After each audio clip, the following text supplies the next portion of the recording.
खुशी, छाया। इसी समय एक राक्षसी जानवर की पीठ पर दो आकृतियां अथर्व को आश्चर्यचकित कर गईं। वे वास्तव में खुशी और छाया थीं। अथर्व ने उम्मीद नहीं की थी कि खुशी एक राक्षसी जानवर की पीठ पर होगी। एक अन्य राक्षसी जानवर की पीठ पर चंद्र रहस्यवादी संप्रदाय के एल्डर भास्कर और 4 उपयाजक, 3 पुरुष और 1 महिला बैठे थे। अथर्व, ये रॉक वल्चर हैं, चंद्र रहस्यवादी संप्रदाय द्वारा पाले गए उड़ने वाले अग्नि राक्षस। वे वर्तमान में दूसरे स्तर के पृथ्वी गुण वाले अग्नि राक्षस स्तर पर हैं। उनकी उड़ान की गति बहुत तेज है और उनकी आक्रमण शक्ति भी बहुत प्रबल है। यहाँ तक कि पहले स्तर के मार्शल मास्टर को भी इनसे मुठभेड़ करते समय सावधान रहना होगा और उन्हें ज्यादा फायदा नहीं होगा। देवांशी ने अथर्व की उत्सुकता देखकर उसके कान में फुसफुसाया। द्वितीय श्रेणी के पृथ्वी गुण वाले राक्षस पशु। अथर्व ने आकाश में चट्टानी गिद्धों को देखा। 9वें स्तर के एक मार्शल योद्धा के लिए द्वितीय श्रेणी के उड़ते हुए राक्षस पशु का सामना करने पर जीतने की कोई संभावना नहीं थी। उसने यह उम्मीद भी नहीं की थी कि चंद्र रहस्यवादी संप्रदाय अपने राक्षस पशु भी पालेगा, जैसा कि एक प्रमुख संप्रदाय से अपेक्षित था। कांव कांव, दोनों अग्नि राक्षस चौक के बीचों बीच उतरे। उनके पंख मुड़े और सिकुड़े हुए थे और दोनों अब भी कई मीटर चौड़े और 2 मीटर से ज्यादा ऊंचे थे। खुशी, एल्डर भास्कर और बाकी लोग अग्नि राक्षस की पीठ से कूदकर अलग अलग परिवार के सदस्यों के पास चले गए। नमस्कार, एल्डर भास्कर और सभी डीकन। विभिन्न परिवारों के सदस्यों ने झुककर अभिवादन किया। खुशी थोड़ा आगे बढ़े और अथर्व ने अभिवादन में हल्के से सिर हिलाया। क्या सब लोग यहाँ हैं? अब हमारे जाने का समय हो गया है, एल्डर भास्कर ने अथर्व, सिराज और अन्य लोगों की ओर देखते हुए कहा। बलराज शास्त्री ने कहा, हमें इस बार एल्डर भास्कर को परेशान करना होगा। ये बिल्कुल भी परेशानी की बात नहीं है। संप्रदाय की सेवा करना भी मेरा कर्तव्य है। एल्डर भास्कर मुस्कुराए, फिर बोले, सिराज, अथर्व, अनंत, प्रतिमा, खुशी, छाया, आप सभी मेरे साथ एक रॉक वल्चर पर सवार होंगे। तैयब, रेहाना और देवांशी, आप तीनों 4 उपयाजकों के साथ दूसरे रॉक वल्चर पर सवार होंगे। चलो अब प्रस्थान करते हैं। हाँ एल्डर, देवांशी, तैयब और रेहाना ने उत्तर दिया, फिर चारों उपयाजकों की ओर चल पड़े। चलो हम भी चलें, हमें जितनी जल्दी हो सके संप्रदाय तक पहुंचना है और देर नहीं करनी चाहिए, एल्डर भास्कर ने कहा, फिर एक फूस्ट सीटी बजाई। 2 रॉक वल्चर ने अपने पंख फड़फड़ाए और हवा का एक जोरदार झोंका उड़ाते हुए उड़ गए। कई जिज्ञासु लोग, जो बहुत पास आ गए थे, तुरंत संतुलन खो बैठे और लड़खड़ा गए। 2 विशालकाय रॉक वल्चर 4 मीटर की ऊंचाई पर चक्कर लगाते हुए, अपने पंख फड़फड़ाते हुए और सिर ऊपर उठाते हुए अपने पंखों से हवा के झोंके उत्पन्न कर रहे थे। हुश हुश हुश। चंद्र रहस्यवादी संप्रदाय के 4 उपयाजकों और देवांशी, रेहाना और तैयब ने अपने शरीर के चारों ओर सच्चीची प्रवाहित की, फिर चट्टानी गिद्धों की पीठ पर छलांग लगा दी। चलो चलें, एल्डर भास्कर भी उछल पड़े और एक चट्टानी गिद्ध की पीठ पर बैठ गए। एल्डर भास्कर के लिए 4 मीटर की ऊंचाई निस्संदेह एक आसान काम थी। हालांकि 4 मीटर की ऊंचाई सामान्य मार्शल योद्धाओं के लिए थोड़ी मुश्किल थी। अनंत ने ट्रू क्यूई को घुमाया, उसका शरीर उछला, उसके पैर जमीन से टकराए और वह रॉक वल्चर की पीठ पर जा गिरा। प्रतिमा भी पीछे नहीं रही। उसके चुस्त कपड़ों के नीचे ट्रू क्यूई उसके दुबले पतले शरीर पर घूम रही थी, जिससे एक हल्की सी चमक आ रही थी, और वह रॉक वल्चर की पीठ पर जा गिरी। सिराज ने भी कुछ अज्ञात विधि का उपयोग किया, एक चमक में लिपटे हुए और रॉक वल्चर की पीठ पर उतरने के लिए 4 मीटर ऊपर छलांग लगाए। अथर्व, चलो हम भी ऊपर चलते हैं, खुशी ने अथर्व से कहा।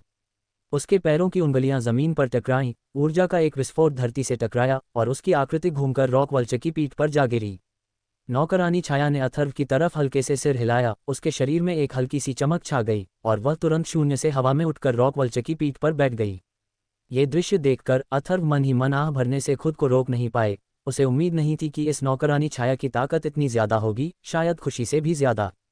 माँ, मैं जा रहा हूँ। अथर्व ने पीछे मुड़कर अपनी माँ की ओर देखा, फिर सारांश से कहा, शियाओबाई, मेरी माँ का अच्छे से ख्याल रखना। युवा मास्टर, चिंता मत करो, मैं निश्चित रूप से मैडम की अच्छी देखभाल करूंगा, सारांश ने कहा।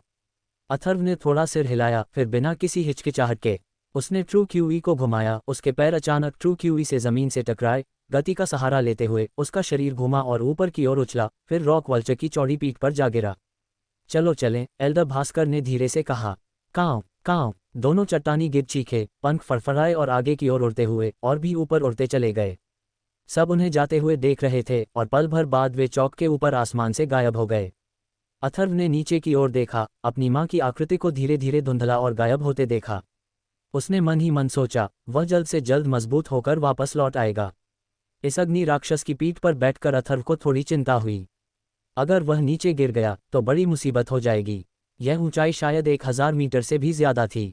सब लोग शांत बैठो।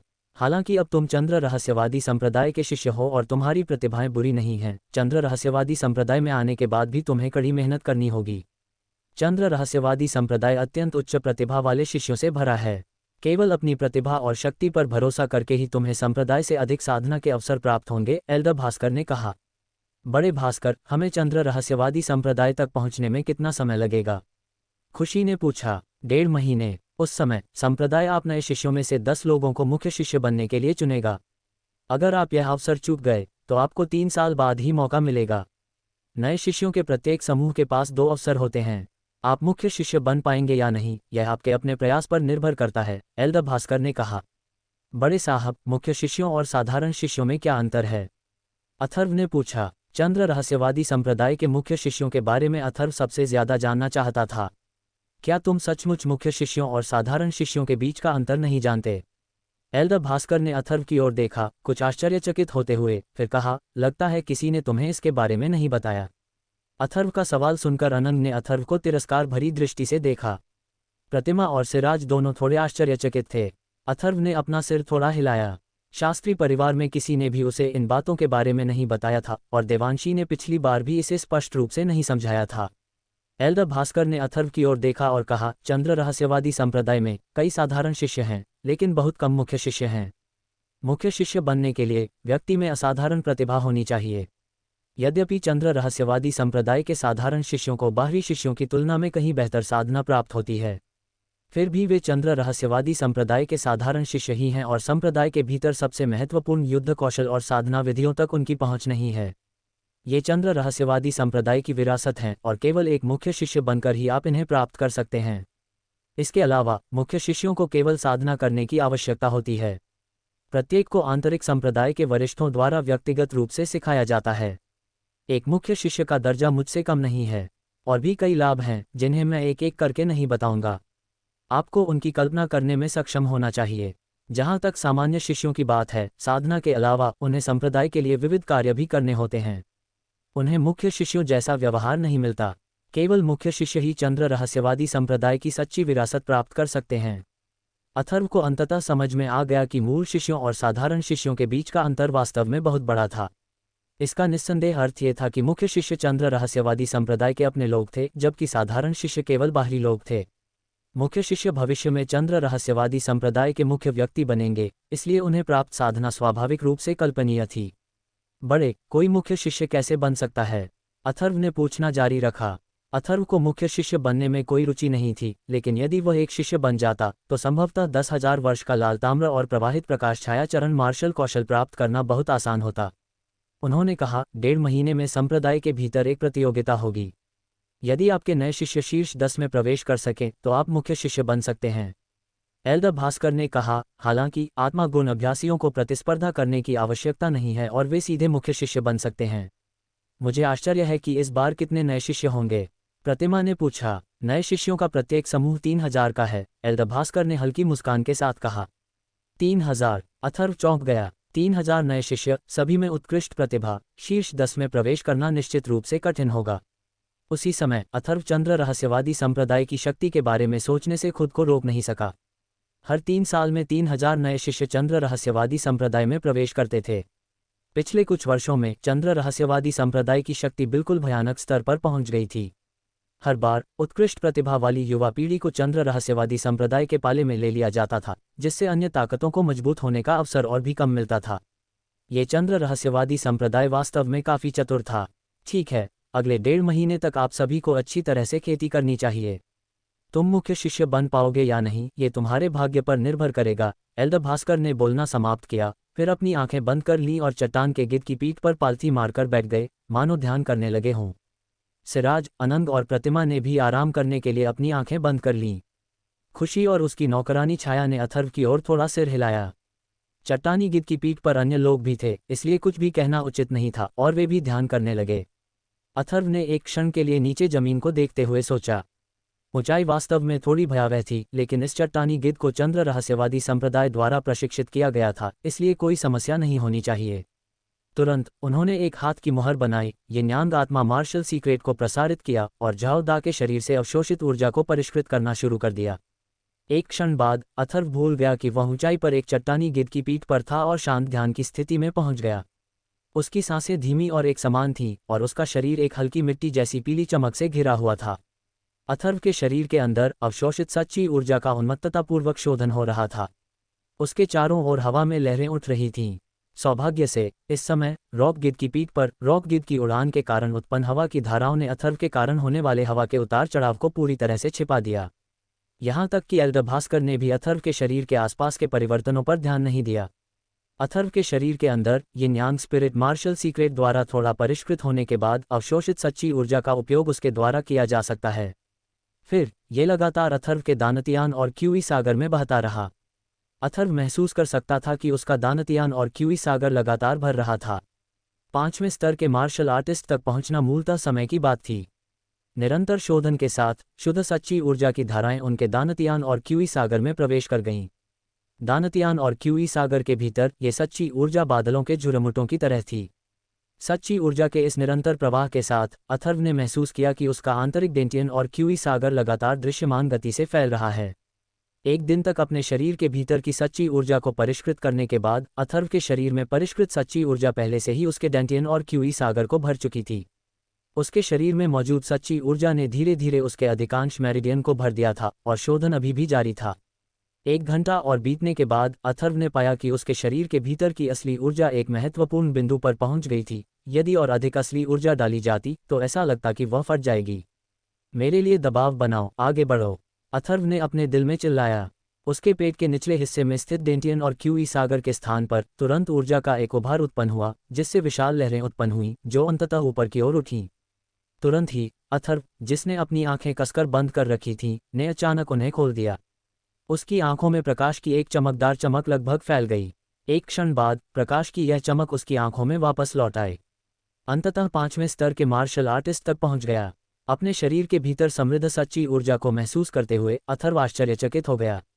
अवशोषित वास्तविक ऊर्जा को परिष्कृत करने के बाद उससे रूपांतरित ऊर्जा औषधीय गोलियों को परिष्कृत करने की तुलना में कहीं अधिक प्रभावी थी।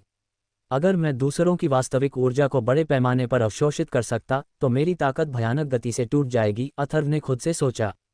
केवल 1 दिन और 1 रात में ही उन्होंने अपनी ताकत का एक स्तर पार कर लिया। ये बहुत भयानक था। अथर्व, क्या आप 5वें स्तर के मार्शल आर्टिस्ट तक पहुंच गए? एल्डर भास्कर ने अपनी आंखें खोली और आश्चर्य से अथर्व को देखा। अथर्व की सफलता के कारण उत्पन्न उतार चढ़ाव स्वाभाविक रूप से उससे छिपा नहीं सका। अथर्व ने कहा, मैं पहले से ही सफलता के कगार पर था और अभी अभ्यास करते हुए मैं गलती से सफल हो गया। उसने अपने मन में पहले से ही एक बहाना तैयार कर रखा था। वह अपनी ताकत के स्तर को छिपा सकता था, लेकिन उसकी सफलता स्वाभाविक रूप से एल्डर भास्कर से छिपी नहीं रह सकती थी।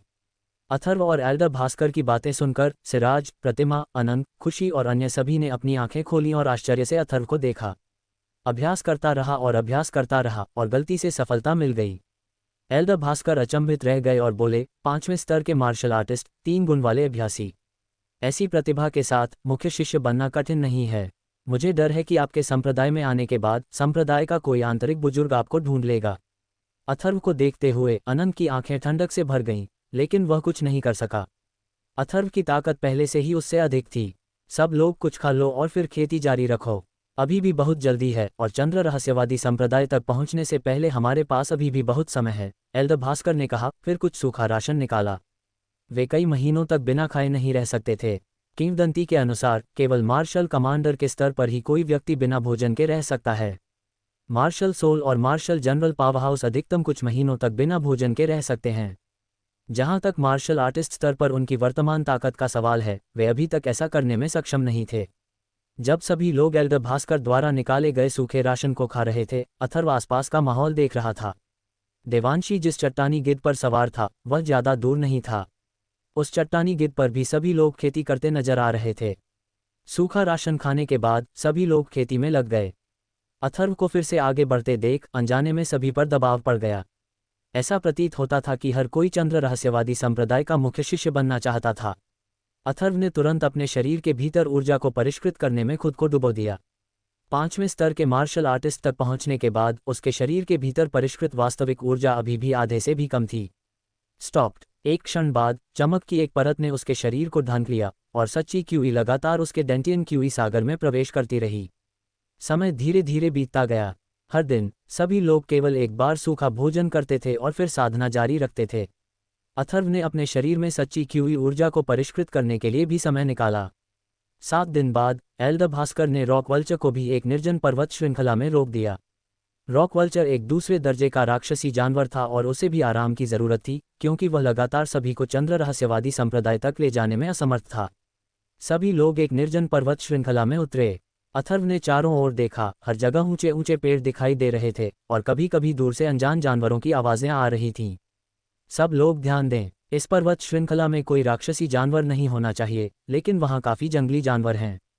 कुछ जहरीले सांप जैसे जंगली जानवर भी हैं, इसलिए सावधान रहें। हम 2 घंटे आराम करेंगे और फिर प्रस्थान करेंगे, एल्डर भास्कर ने सभी से कहा। सभी ने रॉक वल्चर की पीठ पर पूरे 7 दिन बिताए थे, इसलिए स्वाभाविक रूप से अब जब वे जमीन पर थे तो उन्हें अपनी मांसपेशियों और हड्डियों को खींचने की जरूरत थी। जब कोई भी ध्यान नहीं दे रहा था, अथर्व अकेले ही एक खाली कोने में गया और लिटिल ड्रैगन को बाहर निकाला। बेचारे लिटिल ड्रैगन ने 7 दिनों से कुछ नहीं खाया था और वह अथर्व को अपने हाथों में एक गलत भाव लिए देख रहा था। लिटिल ड्रैगन, कुछ खाने के लिए ढूंढूं, बाद में वापस आना याद रखना, अथर्व ने लिटिल ड्रैगन से कहा और फिर लिटिल ड्रैगन को पर्वत श्रृंखला की गहराई में जाने दिया। चूंकि पिछली बार लिटिल ड्रैगन को उस काले कपड़े वाले व्यक्ति ने 2 बार जोरदार प्रहार किया था, लेकिन वह घायल नहीं हुआ था, इसलिए अथर्व लिटिल ड्रैगन के बारे में ज्यादा निश्चिंत महसूस कर रहा था। लिटिल ड्रैगन को जाते हुए देखने के बाद ही अथर्व ने राहत की सांस ली। अभी तक किसी को पता नहीं था कि लिटिल ड्रैगन उसके साथ है। अंकल नील ने निर्देश दिया था कि लिटिल ड्रैगन की पहचान खास है और अगर कोई मजबूत विशेषज्ञ उसे पहचान लेगा तो परेशानी होगी। क्या ये जंगली खरगोश है? तभी सामने घास का ढेर थोड़ा सा हिला और फिर लगभग 1.5 मीटर लंबा एक जंगली जानवर घास से बाहर कूद पड़ा। जंगली सुअर। अथर्व उस जंगली जानवर को देखकर थोड़ा हैरान हुआ जो उसके सामने प्रकट हुआ। यह एक जंगली सुअर था, लगभग आधा मीटर ऊंचा, 1 मीटर से ज्यादा लंबा, घने काले बालों वाला और मुंह पर 2 नुकीले दांत। ओइंक! अथर्व को देखकर जंगली सुअर चीखकर उसकी ओर झपटा। जंगली सुअर की आक्रामकता भेड़िए से भी ज्यादा होती है। अथर्व का चेहरा थोड़ा उदास हो गया। ये जंगली सुअर न तो कोई राक्षसी जानवर था और न ही कोई आत्मिक जानवर, बस एक साधारण जंगली जानवर था। कोई थोड़ा बेहतर शिकारी इसे पकड़ सकता था। अब उसे इस जंगली सुअर से डरने की और भी कम जरूरत थी। अच्छा समय है, अथर्व मुस्कुराया। वह पिछले कुछ दिनों से सूखा राशन खा रहा था और उसका मुंह इतना बेस्वाद था कि चिड़िया का नामोनिशान मिट जाता। भुना हुआ जंगली सुअर मिलना तो वाकई एक दावत होगी। उसकी सच्ची क्यूई प्रसारित हुई, शक्ति जमीन से उठी और एक हल्के पीले रंग की हथेली का निशान भयंकर रूप से बाहर आया। टकराना। हथेली के निशान में एक शक्तिशाली बल लगा और वह जंगली सुअर पर पड़ा जो सीधे उस पर टूट पड़ा। जंगली सुअर तुरंत 10 मीटर ऊपर उड़ गया और एक ऊंचे पेड़ से जोरदार टक्कर मारी। पेड़ का तना हिल गया और अनगिनत गिरे हुए पत्ते नीचे गिर पड़े। जंगली सुअर ने दबी हुई आवाज में गुर्राहट की, उसके मुंह से खून मिला सफेद झाग बहने लगा और वह जमीन पर गिर पड़ा, 2 बार छटपटाया और फिर हिलना बंद कर दिया। क्या हो रहा है? अथर्व के पास एल्डर भास्कर की आकृति प्रकट हुई। दूर से सभी लोग जंगली सुअर की दहाड़ सुन सकते थे और जमीन पर मरे हुए जंगली सुअर को देखकर उन्हें भी पता चल गया कि क्या हो रहा है। बड़े भाई, मैंने अभी अभी एक जंगली सुअर का सामना किया है, यह कोई बड़ी बात नहीं है, अथर्व ने कहा। इस पर्वत श्रृंखला में कुछ बड़े जंगली जानवर भी बेहद शक्तिशाली हैं। सभी को ज्यादा सावधान रहने की जरूरत है, एल्डर भास्कर ने कहा। इस समय खुशी, देवांशी, प्रतिमा और कई अन्य चंद्र रहस्यवादी संप्रदाय के उपयाजक भी इकट्ठा हो गए थे। अथर्व ने कई बार इधर उधर देखा, फिर काफी जलाऊ लकड़ी उठाई और 1 मीटर ऊंची 2 पेड़ की शाखाएं भी काट लीं। उसने अपनी सच्ची ची का संचार किया और पेड़ की शाखाओं को अलग अलग जमीन में गाड़ दिया। अथर्व, तुम क्या कर रहे हो? अथर्व जो कुछ कर रहा था उसे देखकर सभी लोग थोड़ा उलझन में थे। बहन देवांशी, मुझे एक पल के लिए अपनी नीला चांद तलवार का उपयोग करने दो, अथर्व ने हल्की मुस्कान के साथ कहा। यहाँ देवांशी ने एजोर मून निकाला और अथर्व को सौंप दिया। झनकार। अथर्व जंगली सुअर के पास गया। नीला चांद तलवार म्यान से बाहर निकली हुई थी, तलवार की रोशनी चमक रही थी। उसने नीला चांद तलवार उठाए और सीधे जंगली सुअर के पेट के नीचे घुसा दी, फिर उसके सारे अंदरूनी अंग निकाल लिए। ये तकनीक साफ सुथरी और सटीक थी। हो गया। अथर्व ने एक लंबी छड़ी उठाई जो उसने पहले तैयार की थी, उसे सीधे जंगली सुअर के मुंह से उसकी पूंछ तक छेद दिया और उसे 2 पेड़ की शाखाओं पर रख दिया। पेड़ की शाखाओं के नीचे उसने सूखी लकड़ियां रखीं।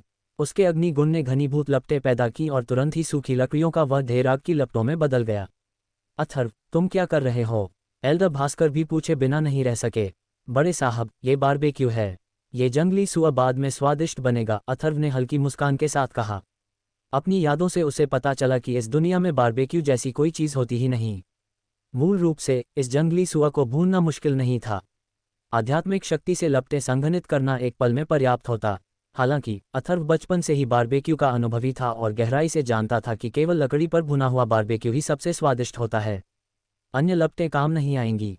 जलाओ लकड़ी में एक अंतर्निहित सुगंध होती है। बारबेक्यू, क्या यह इतना स्वादिष्ट हो सकता है? एल्डर भास्कर ने संदेह से पूछा। इस समय बाकी लोग भी थोड़ा उलझन में पड़ गए थे। बाद में सबको पता चल जाएगा, अथर्व ने धीरे से कहा। इसे स्वादिष्ट बनाने के लिए स्वाभाविक रूप से कुछ सामग्री मिलानी ही होगी। बस यहाँ खरीदने के लिए और कोई सामग्री नहीं है। शुक्र है, अथर्व ने पिछले जन्म में जंगली सुअर भी खाया था। असली जंगली सुअर के मांस में थोड़ा सा नमकीनपन होता है, इसलिए नमक डालने की ज़रूरत नहीं है। जैसे ही अथर्व ने बोलना समाप्त किया, उसकी सच्ची ची प्रवाहित हुई और वह उछलकर अपने पीछे एक बड़े पेड़ पर जा गिरा। उसने मुट्ठी भर पत्तियां उठाईं और उन्हें जंगली सुअर के पेट में ठूंस दिया। यह अथर्व को संयोग से मिला था। ये पेड़ कोई साधारण पेड़ नहीं है। उसके पिछले जन्म में यह एक सुगंधित पत्तों वाला पेड़ था। इसके पत्तों में हल्की सी सुगंध होती है और यह बारबेक्यू के लिए सबसे अच्छा होता है। ये सब करने के बाद अथर्व ने जंगली सुअर को गंभीरता से भूनना शुरू कर दिया। अथर्व को ये सब करते देख सभी लोग हैरान और उत्सुक थे। कुछ ही पल बाद जंगली सुअर सुनहरा भूरा हो गया। तेल की धारें रिसकर आग में टपकने लगी, जिससे आग और तेज हो गई और साथ में एक हल्की मांस जैसी खुशबू भी आने लगी। सुगंध तेज होती जा रही थी और तेल का रिसाव बढ़ता जा रहा था। पूरा जंगली सुअर अब एक गहरी सुगंध से भर गया था। इस सुगंध में सुगंधित पत्तों के आपस में मिलने की खुशबू भी थी, जो बस मनमोहक थी। मांस की सुगंध ने उन सभी लोगों के मुंह में पानी ला दिया जिन्होंने 7 दिनों का सूखा राशन खा लिया था। इसकी खुशबू बहुत अच्छी है, प्रतिमा निगलने से खुद को रोक नहीं पाए। ये खुशबू वाकई बहुत मनमोहक थी। अथर्व, क्या ये तैयार है? क्या ये पक गया है? एल्डर भास्कर ने मुंह में लार भर ली। पहले तो अपनी साधना के स्तर के हिसाब से वह कई महीनों तक बिना खाए रह सकते थे, लेकिन इस मांस की सुगंध ने उनकी भूख जगा दी थी। अथर्व ने कहा, यह अभी तैयार नहीं है। इसका स्वाद अच्छा बनाने के लिए आपको सारा तेल भूनना होगा। यदि मांस बहुत अधिक तेलयुक्त होगा तो उसका स्वाद बहुत खराब हो जाएगा। अथर्व को सभी से घिरा हुआ देखकर केवल तैयब और अनंत ने उसे तिरस्कार से देखा। कुछ बार अपनी आंखें घुमाईं, लेकिन उनकी निगाहें सुगंधित जंगली सुअर पर पड़ने से नहीं बच सकीं। एक क्षण बाद जंगली सुअर का आकार 5वें हिस्से तक सिकुड़ गया तथा सुगंध असामान्य रूप से तीव्र स्तर पर पहुंच गई। सुगंध हवा में फैल गई, जिससे सभी के मुंह में पानी आ गया और पूरा जंगली सुअर सुनहरे भूरे रंग में बदल गया, जो अविश्वसनीय रूप से आकर्षक लग रहा था। अथर्व भी इस समय मुश्किल से निगल रहा था। ये प्राकृतिक जंगली सुअर का मांस वास्तव में सुगंधित था। वह अपने पिछले जन्म में इस तरह की अच्छी चीजें नहीं खा सकता था। ठीक है एल्डर, कृपया इसका स्वाद लीजिए, अथर्व ने अपने बगल में एल्डर भास्कर को देखते हुए कहा। उसने जंगली सुअर का अगला पैर फाड़ दिया। फटे हुए मांस की सतह से हल्की सुगंध आ रही थी, जिसमें गर्मी थी जिसे अस्वीकार करना असंभव था। स्वाभाविक रूप से अथर्व को पहला चरण एल्डर भास्कर को देना पड़ा।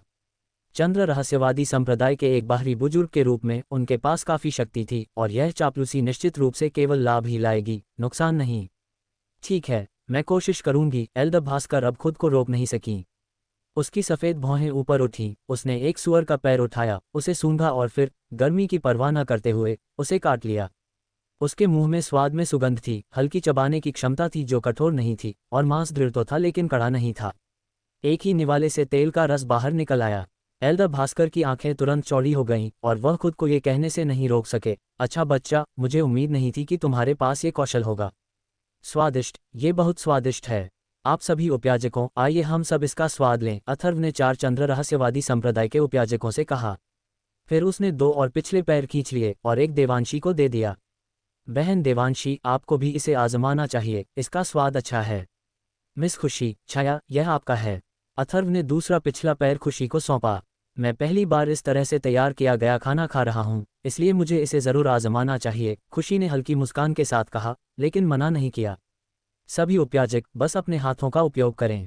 इसे खाने के लिए आपको इसे अपने हाथों से पकड़ना होगा ताकि इसका स्वाद अच्छा हो। अथर्व ने पलटकर देखा और 4 उपयाजकों को, 3 पुरुष और 1 महिला को, जंगली सुअर के सामने खड़े देखा। उन्हें समझ नहीं आ रहा था कि कहाँ से शुरू करें। उसने हल्की सी मुस्कान के साथ कहा और सीधे अपने हाथ से एक पसली उठा ली और उसे कुतरने लगा। इसका स्वाद उसके होठों और दांतों पर बना रहा और स्वाद भी लाजवाब था। ये पहली बार था जब अथर्व को लगा कि उसकी पाककला कौशल वास्तव में अच्छी है। सभी को बड़े चाव से खाते देख चारों डीकनों ने भी अपनी शंकाएं दूर कर दीं और अपने हाथों से बड़े बड़े टुकड़े तोड़कर चबाने लगे। जैसे ही मांस की सुगंध उनके मुंह में पहुंची, उनके चेहरे पर संतुष्टि छा गई। मैं भी विनम्र नहीं रहूंगा, सिराज ने हल्की मुस्कान के साथ कहा और आगे बढ़कर भुने हुए मांस का एक टुकड़ा उठाया और बिना किसी औपचारिकता के उसे अपने मुंह में डाल लिया। तुरंत ही उसके मुंह के कोने से तेल टपकने लगा और उसने कहा, यह सचमुच बहुत अच्छा है, बहुत सुगंधित है। तो फिर और खाओ। अथर्व ने एक बड़ा टुकड़ा तोड़ा और सिराज को दे दिया। यद्यपि सिराज ने ज्यादा बात नहीं की, अथर्व देख सकता था कि वह कम से कम विश्वासघाती व्यक्ति नहीं था। उनका स्वभाव सच्चा था। ऐसे व्यक्ति के साथ रहने का मतलब था कि कम से कम आपको इस बात की चिंता नहीं करनी पड़ेगी कि आपके खिलाफ कोई साजिश रची जाएगी। धन्यवाद। सिराज ने औपचारिकता नहीं निभाए और दिल खोलकर खाना खाया। प्रतिमा ने सबको देखा, उसका पेट गुड़गुड़ाने लगा, लेकिन वह अथर्व से बहुत परिचित नहीं थी और आगे बढ़ने में थोड़ी शर्मिंदगी महसूस कर रही थी। रेहाना और देवांशी के बीच का रिश्ता भी टकरावपूर्ण था, इसलिए स्वाभाविक रूप से इस समय आगे बढ़ना उसके लिए और भी अजीब था। हालांकि दोनों महिलाओं की नज़रें सुगंधित जंगली सुअर पर टिक गईं। लो, इसे चखो, इसका स्वाद अच्छा है। अथर्व ने ये देखा और फिर शेष सामने के पैर को फाड़कर प्रतिमा की ओर फेंक दिया।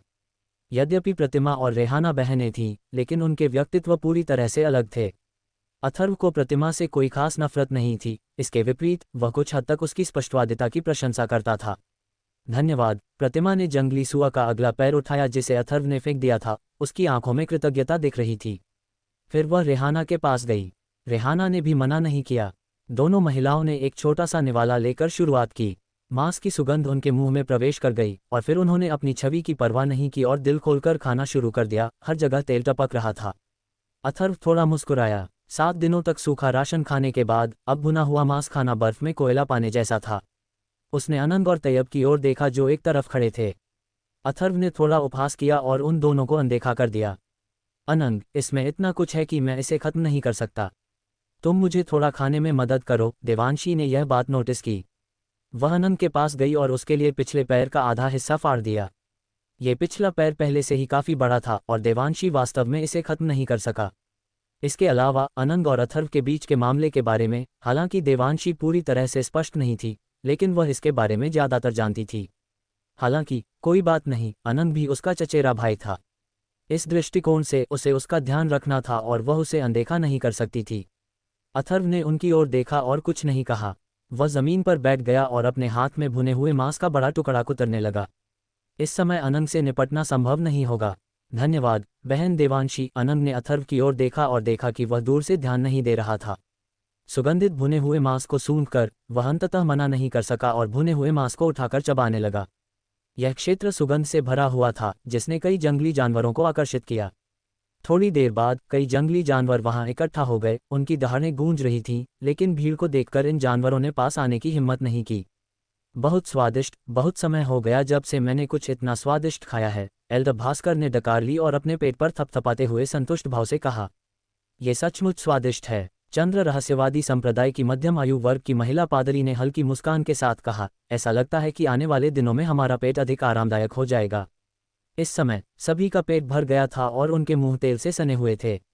एक नज़र में केवल तैयब ही पूरे समय एक तरफ खड़ा था, खाने के लिए जाने में बहुत शर्मिंदा था, उसका पेट गड़गड़ा रहा था।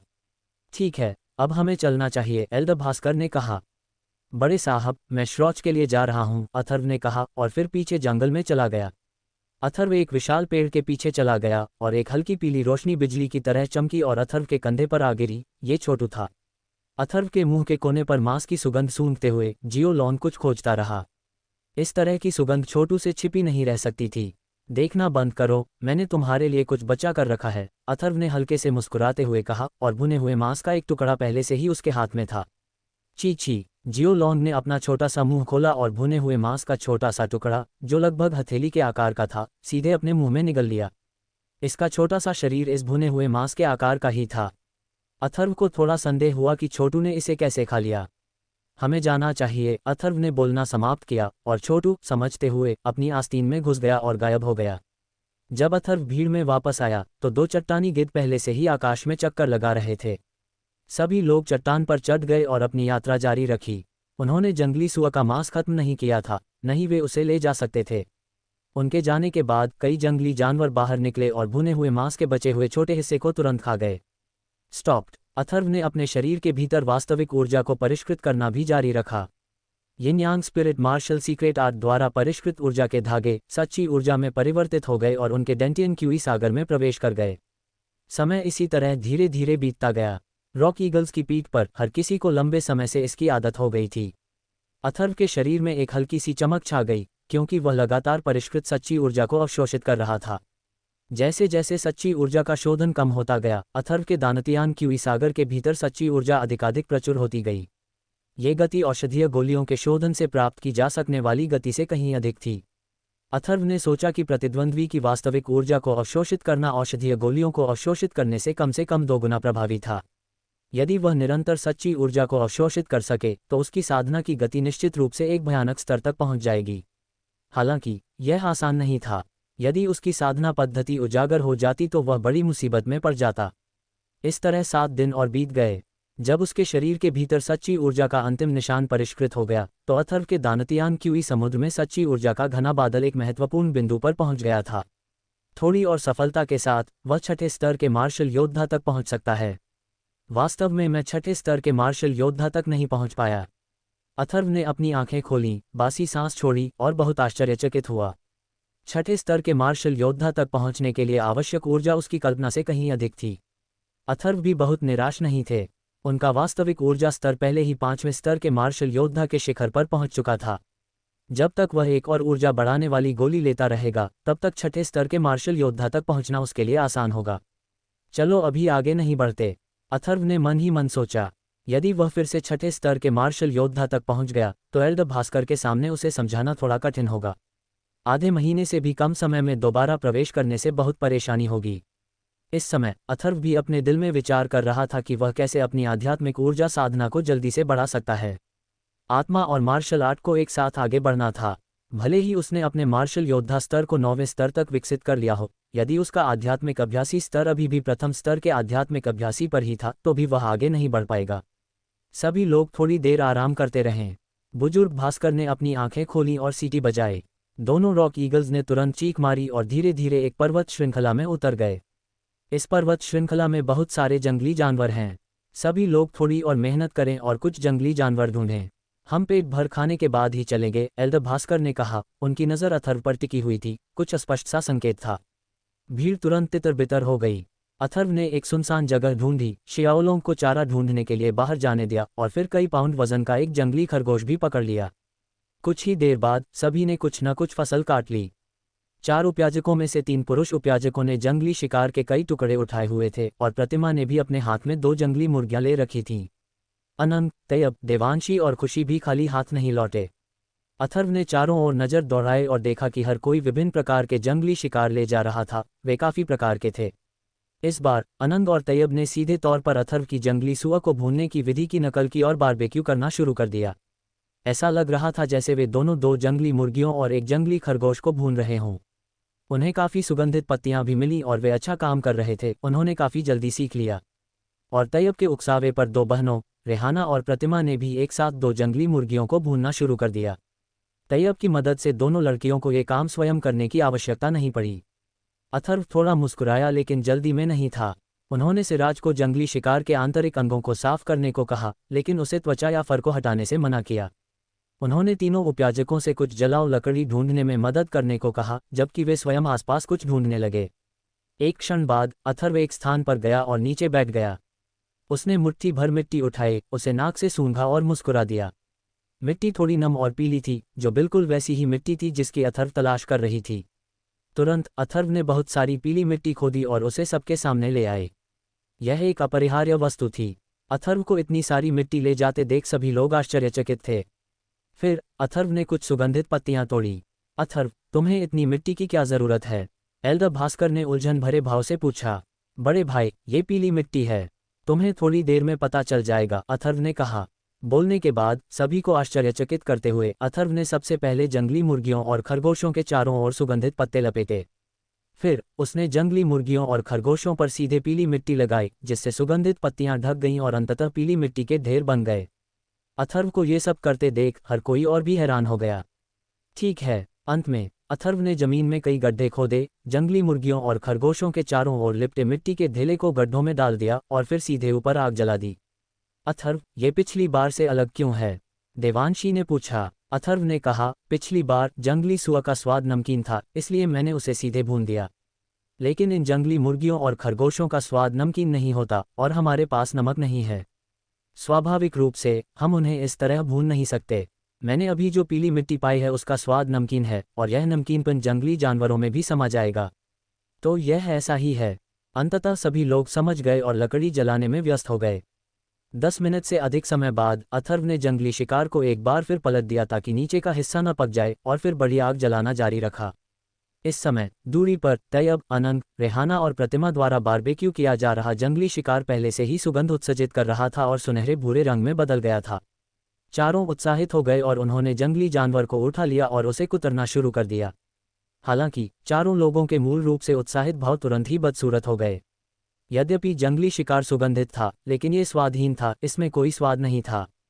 चारों लोग हैरान थे। ये स्पष्ट रूप से वही विधि थी जो अथर्व ने पिछली बार इस्तेमाल की थी, लेकिन उन्होंने जो भुना था उसका स्वाद पूरी तरह से अलग था। वे चारों बचपन से ही युवा स्वामी और युवतियां थे जिनकी सेवा हर समय की जाती थी, इसलिए स्वाभाविक रूप से वे बारबेक्यू बनाने के रहस्यों को नहीं समझ पाए। ठीक है, सब लोग खाओ। यह महसूस करने के बाद कि यह लगभग तैयार है, अथर्व ने जलाऊ लकड़ी को बुझा दिया और फिर मिट्टी के ढेले खोदकर बाहर निकाले। मिट्टी के ढेले अब सख्त हो गए थे और उनमें घनी दरारें पड़ गई थीं तथा उनमें से एक हल्की सुगंध फैल रही थी। टकराना। अथर्व ने मिट्टी के ढेले को सीधे जमीन पर फेंक दिया। तुरंत ही मिट्टी का ढेर टुकड़ों में बिखर गया। जैसे ही सुगंध फैली, एक जंगली मुर्गी मोहक सुगंध छोड़ते हुए सबके सामने प्रकट हुई। जंगली मुर्गे के पंख, सुगंधित पत्ते और बाहर लिपटी पीली मिट्टी सब जमीन पर गिर गए थे। इसकी खुशबू बहुत अच्छी है। सभी ने अथर्व की नकल की और अपने अपने मिट्टी के ढेले जमीन पर पटकने लगे। जंगली मुर्गियां, खरगोश और अन्य जंगली जानवर सामने आए। एक क्षण के लिए सुगंध ने ऊपर के पूरे क्षेत्र को भर दिया। सभी के मुंह में पानी आ गया और वे बिना किसी विनम्रता के भोजन को कुतरने लगे। मुझे उम्मीद नहीं थी कि यह विधि इतनी स्वादिष्ट होगी। तुम्हारे पास सचमुच एक चाल है, बच्चे, एल्दर भास्कर ने अथर्व से कहा। उनके मुंह में पानी आ गया। डीकन भी विनम्र नहीं थे। इस बार सभी ने काफ़ी मेहनत की थी, इसलिए जब उन्होंने खाना खाया तो वे और भी कम विनम्र थे। यहाँ तक कि खुशी, देवांशी और छाया, 3 लोगों ने अपने शिष्टाचार की परवाह नहीं की और चर्बी के छींटे खाते हुए खाना खाया। कुछ ही देर बाद सभी के पेट फूल गए और वे और कुछ नहीं खा सके। इस बीच तैयब, अनंत, रेहाना और दूरी पर मौजूद अन्य लोग अपने हाथों में लिए गए बेस्वाद जंगली शिकार के कुछ कौर खाने के बाद वास्तव में उसे और नहीं खा सके। रेहाना ने तैयब पर ठंडी सांस ली। उसकी आंखों से लगभग आग निकल रही थी। यदि तैयब की प्रेरणा न होती तो वह भूखी कैसे रह सकती थी। पेट भर खाने के बाद अथर्व को शियाओलों को वापस अपनी आस्तीन में डालने का अवसर मिल गया। हर बार जब छोटू बाहर जाता था तो वह अपने लिए भोजन भी ढूंढ लेता था। ठीक है, हमें चलना चाहिए। आधा महीना हो गया है, एल्दर भास्कर ने कहा। 1 महीने में हम चंद्र रहस्यवादी संप्रदाय तक पहुंच सकेंगे। एल्दर बाय, आगे ही मिस्ट कैपिटल सिटी है। क्या हमें शहर में कुछ देर आराम करना चाहिए और मिस्ट कैपिटल पर्वत श्रृंखला को पार करने की तैयारी करनी चाहिए? महिला डीकन ने एल्दर भास्कर से कहा। सतीश, देखते हैं कि तुम और कितनी चालें झेल सकते हो। अग्नि राक्षस के हाथों के अनगिनत जलते हुए हथेली के निशान बन गए, जिन्होंने तुरंत सतीश को घेर लिया। धत्तेरी की। सतीश की अभिव्यक्ति डूब गई। अग्नि राक्षस की ताकत पहले से ही उससे थोड़ी अधिक थी और उसकी ऊर्जा लगभग समाप्त हो चुकी थी। वह प्रतिद्वंद्वी के सामने कोई मुकाबला नहीं कर सकता था। हालांकि उसने अभी अभी संकट संकेत भेजा था, लेकिन आसपास चंद्र रहस्यवादी संप्रदाय का कोई अन्य सदस्य नहीं था। मिस्ट सिटी से लोगों को न केवल पहुंचने में बहुत अधिक समय लगेगा, बल्कि मिस्ट सिटी में स्पिरिट मॉन्स्टर को दबाने के लिए पर्याप्त विशेषज्ञों की भी कमी होगी। तभी ऊपर से एक भयानक गर्जना आई। यह आवाज सुनकर सतीश की आंखें तुरंत खुशी से चमक उठीं। ये संप्रदाय के चट्टानी गिद्ध की पुकार थी। मैं सोच रहा था कि यह कौन है, लेकिन पता चला कि यह आप ही हैं, स्पिरिट मॉन्स्टर। आकाश से एक जोरदार आवाज आई। यह एल्दर भास्कर था। जैसे ही उसकी आवाज धीमी हुई, एक आकृति नीचे झपटी। उसके साथ एक पीले रंग की लंबी तलवार थी जो हवा से प्रकट हुई प्रतीत हो रही थी तथा चुपचाप तलवारों की दर्जनों किरणें खींच रही थी। तेज तलवार की ऊर्जा हवा के प्रतिरोध को चीरती हुई अग्नि राक्षस की ओर बढ़ी। अपनी हड्डियों में तलवार की ऊर्जा को प्रवेश करते हुए महसूस करते हुए अग्नि राक्षस की अभिव्यक्ति चिंता में बदल गई। उसकी हथेली के निशान स्थानांतरित हो गए और जलते हुए हथेली के निशानों ने तुरंत तलवार की ऊर्जा को घेर लिया, क्योंकि उसका शरीर तेजी से पीछे हट गया। हथेली के निशानों के अवरुद्ध हो जाने से एल्दर भास्कर के हाथ की मुहर बदल गई और तलवार की ऊर्जा पुनः रूपांतरित हो गई। तलवार की ऊर्जा लगातार कांप रही थी, पानी पर लहरों की तरह बाहर की ओर लहरा रही थी और अग्नि राक्षस द्वारा हमला किए गए हथेली के निशानों को तुरंत फाड़ रही थी। इसी समय दो चट्टानी गिद्ध ऊपर चक्कर लगा रहे थे और सभी लोग नीचे कूद पड़े। चंद्र रहस्यवादी संप्रदाय के कई उपयाजक तुरंत 3 मध्यम आयु वर्ग के पुरुषों की ओर झपटे। धप धप अग्नि राक्षस कई कदम पीछे हट गया। उसकी अभिव्यक्ति डूबती हुई थी क्योंकि वह एल्दर भास्कर को घूर रहा था जो उसके सामने प्रकट हुए थे। बैमेई, मुझे उम्मीद नहीं थी कि आप भी यहाँ होंगे। भाई बैमेई, आप ठीक समय पर आए। अग्नि राक्षस स्वर्गीय रेशम कीट कवच को छीनना चाहता है। यदि आप एक कदम भी देर से आते तो परेशानी हो जाती। सटिश एल्दर भास्कर के पास गया और अंततः राहत की सांस ली। यद्यपि वह और बैमेई दोनों बाहरी संप्रदाय के बुजुर्ग थे, बैमेई की ताकत उससे अधिक थी और निश्चित रूप से अग्नि राक्षस से कम नहीं थी। स्वर्गीय रेशम कीट कवच। एल्दर भास्कर हैरान दिखे। यह एक लंबी कहानी है। इस बार मैंने स्वयं कई लोगों को मिस्ट सिटी पर्वत श्रृंखला में ले गया। सटिश ने कहा, मैंने अभी अभी स्वर्गीय रेशम कीट कवच प्राप्त किया है और अप्रत्याशित रूप से इस अग्नि राक्षस के साथ उलझ गया हूँ। बकवास। स्वर्गीय रेशम कीट कवच सक्षम लोगों का है, मैं इसे क्यों नहीं प्राप्त कर सकता? अग्नि राक्षस ने ठंडे स्वर में कहा। तुम्हारे लिए अच्छा है स्पिरिट मॉन्स्टर, तुम मेरे चंद्र रहस्यवादी संप्रदाय द्वारा प्राप्त किसी चीज की लालसा करने का साहस करते हो। मुझे देखने दो कि क्या तुम्हारी ताकत पर्याप्त है। एल्दर भास्कर चिल्लाया। जमीन पर चंद्र रहस्यवादी संप्रदाय के शिष्यों की लाशें देखकर उसकी आंखें ठंडी हो गईं। उसने एक हाथ की मुहर बनाई और फिर पीले रंग की लंबी तलवार उसके हाथ से उड़ गई और बिजली की तरह अग्नि राक्षस की ओर वार किया। जैसे ही तलवार का शरीर गुनगुनाया, लंबी तलवार से एक पीली रोशनी फैल गई। दूर से देखने पर ऐसा लग रहा था जैसे कोई पीला सांप झपट रहा हो। बैमी, मैं तुमसे नहीं डरता। मैं देखना चाहता हूं कि तुम्हारा चंद्र रहस्यवादी संप्रदाय कितना शक्तिशाली है। अग्नि राक्षस ठंडे स्वर में चिल्लाया। उन्होंने किसी प्रकार के युद्ध कौशल का प्रयोग किया और दर्जनों मुट्ठी के आकार के अग्नि गोले तुरंत ही पीले रंग की तलवार के चारों ओर लिपट गए। कुछ समय के लिए हवा में सच्ची ऊर्जा भर गई, टूटे हुए पत्थर हर जगह उड़ने लगे और धूल उड़ने लगी। अथर्व ने दूर से दोनों को लड़ते हुए देखा। एल्दर भास्कर और स्पिरिट मॉन्स्टर दोनों ही मार्शल सोल स्तर के विशेषज्ञ थे। शक्ति के स्तर के संदर्भ में उन्हें कम से कम छठे स्तर के मार्शल सोल चरण पर होना चाहिए, जो कि सच्चे पावरहाउस हैं। जैसे ही वे आगे बढ़ते, वे लगातार विस्फोट कर सकते थे। सभी लोग बहुत पहले से ही एल्दर भास्कर के निर्देशों का पालन कर रहे थे और लापरवाही से उनके पास जाने की हिम्मत नहीं कर रहे थे, केवल दूर से ही देख रहे थे।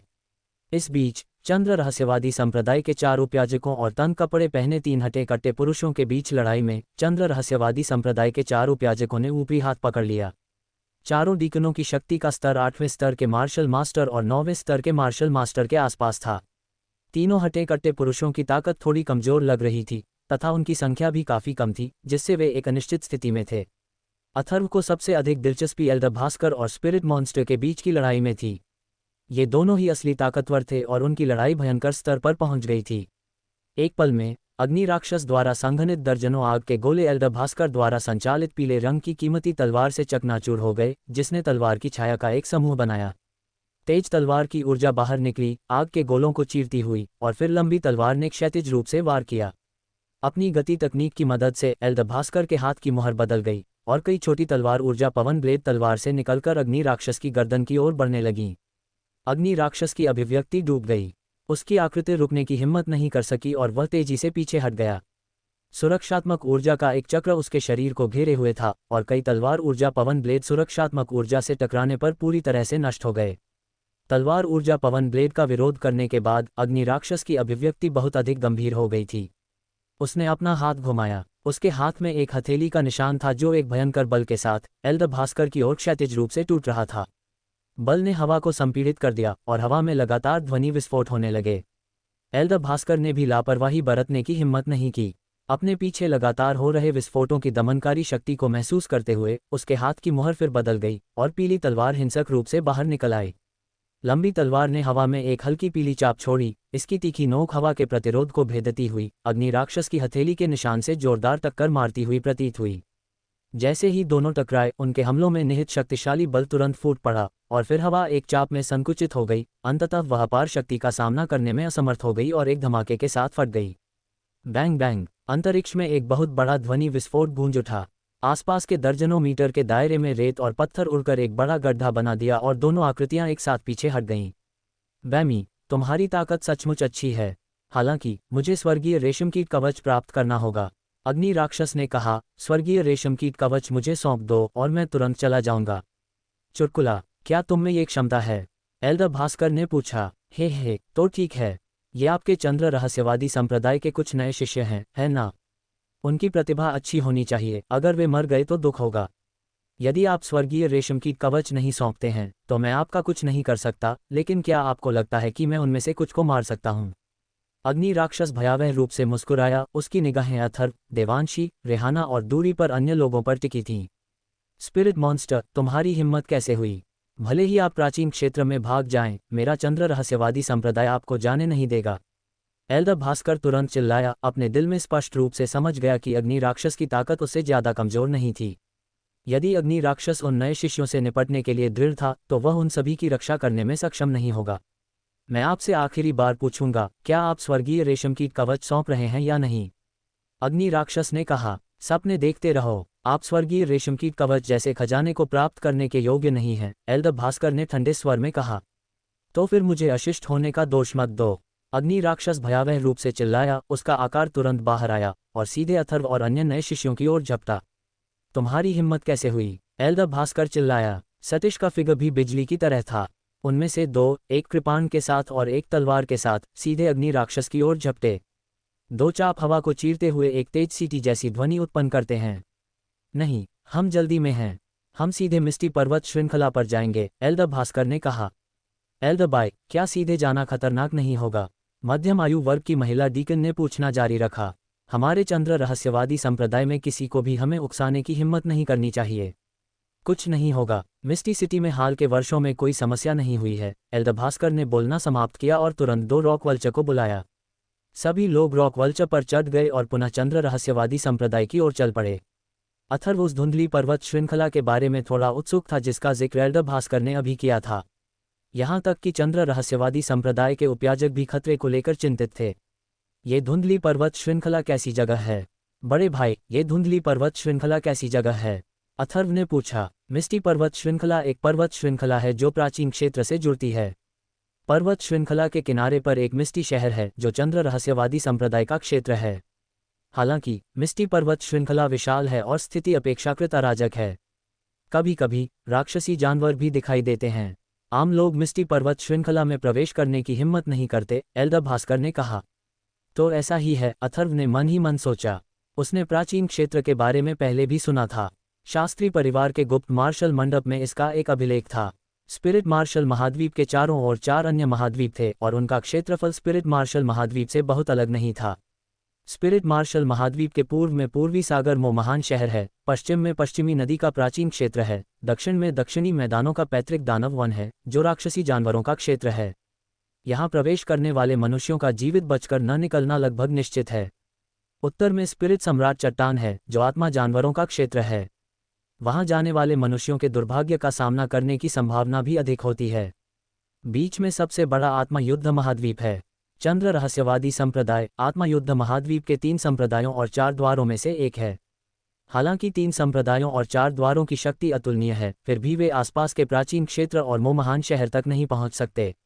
जहां तक पैतृक दानव वन और आत्मा सम्राट चट्टान का सवाल है, 3 संप्रदायों और 4 द्वारों को इसके बारे में सोचने की भी जरूरत नहीं है। उन राक्षसी जानवरों और आत्मिक जानवरों से खिलवाड़ नहीं किया जा सकता। बैंग बैंग, दूर आसमान में अचानक 2 बड़े धमाके हुए और फिर आतिशबाजी की 2 किरणें आतिशबाजी की तरह आसमान में उठीं और दूर तक बिखर गईं। हालांकि दिन का समय था, फिर भी वे थोड़ी चकाचौंध कर रही थीं। एल्डर, ये हमारे चंद्र रहस्यवादी संप्रदाय का संकट संकेत है, दूसरे रॉक वल्चर पर बैठे एक उपयाजक ने ऊंची आवाज में कहा। इस समय कई उपयाजकों, एल्डर भास्कर, देवांशी, तैयब और रेहाना, सभी के चेहरे काफी बदल गए। ये बिल्कुल सामने है। संप्रदाय के किसी व्यक्ति को मुसीबत का सामना करना पड़ा है। हम तुरंत वहां पहुंचेंगे, एल्डर भास्कर ने जोर से कहा, रॉक वल्चर को नियंत्रित करते हुए और आकाश में आगे बढ़ते हुए। उनके चेहरे पर भी गंभीरता आ गई। ये जगह मूल रूप से चंद्र रहस्यवादी संप्रदाय का क्षेत्र था। अगर कोई बड़ी घटना न होती तो संप्रदाय के लोग इतनी आसानी से संकट का संकेत नहीं भेजते। मुसीबत का सामना करना पड़ा, अथर्व ने मन ही मन सोचा। एल्डर भास्कर के हाव भाव देखकर लग रहा था कि यह मुसीबत काफी गंभीर है।